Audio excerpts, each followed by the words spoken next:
असंभव कुछ नहीं होता दोस्त, ये परिकल्पनाएं हैं खाली। और मैं आज तो आपको बहुत ईमानदारी से और 12 साल के तजुर्बे का निचोड़ निकाल के बता सकता हूं कि इस दुनिया में असंभव नाम का कोई शब्द होता ही नहीं है। इंसान कभी भी चंद्रमा पर नहीं पहुंच सकता, पृथ्वी विज्ञान की अधिकतम सीमा है।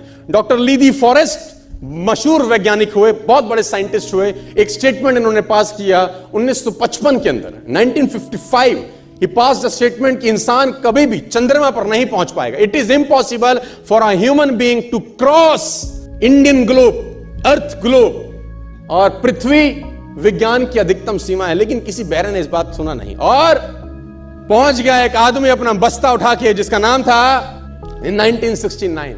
और उसके बाद तो स्पेस जर्नी ऐसी हो गई जैसे आप और मैं अभी पतिया और बैंकॉक चले जाते हैं। लॉर्ड केल्विन बहुत बड़े साइंटिस्ट हुए, उनका स्टेटमेंट आया कि सिर्फ पक्षी उड़ान भर सकते हैं, हवा से भारी मशीन का उड़ान भरना असंभव है। इट इज इम्पॉसिबल कि हवा से कुछ भी भारा हो और वो उड़ सके, क्योंकि ग्रेविटी उसको गिरा देगा। लेकिन तमाचा मारा इन लोगों ने, तमाचा मारा और लिख के दिया कि हमने साइकिल के स्पेयर पार्ट से इंसानों को पक्षी बना दिया। साइकिल के स्पेयर पार्ट से इंसानों को पक्षी बना दिया। 16 साल लगे राइट ब्रदर्स को जहाज का निर्माण करने में, लेकिन इन लोगों ने उसकी बात नहीं सुनी कि जो कहते थे कि वायु का सिद्धांत तुम्हारे विपरीत है। यह बात भंवरे को कही जाती थी कि भंवरा वायु के सिद्धांत के कारण कभी जीवन मोड़ नहीं सकता, क्योंकि उसके पंख उसके शरीर से हल्के रहते हैं। लेकिन भंवरा साला किसी स्कूल में गया नहीं आज तक। माई doctor told me I will never walk again. मेरे डॉक्टर ने मुझे कहा कि तुम कभी चल नहीं सकोगी।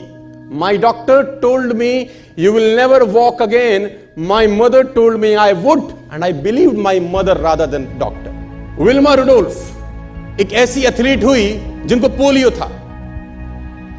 था जिनको डॉक्टर ने कहा तू चल नहीं सकती, मां ने कहा तू चल सकती है। उसने कहा मैंने डॉक्टर की बात नहीं मानी, मैंने अपनी मां की बात मानी। 3 ओलंपिक गोल्ड मेडल जीती है लड़की, 3 ओलंपिक गोल्ड मेडल, जिसको डॉक्टर कह रहा है कि तू चल। लेकिन मां क्या बोलती है? मैं आपको उदाहरण देना चाहूंगा सर। बहुत छोटे थे अल्बर्ट आइंस्टीन, दुनिया के महान वैज्ञानिक में से एक हुए, मंदबुद्धि कहा जाता था। 8 साल के थे, घर पहुंचे, मां को चिट्ठी दिया।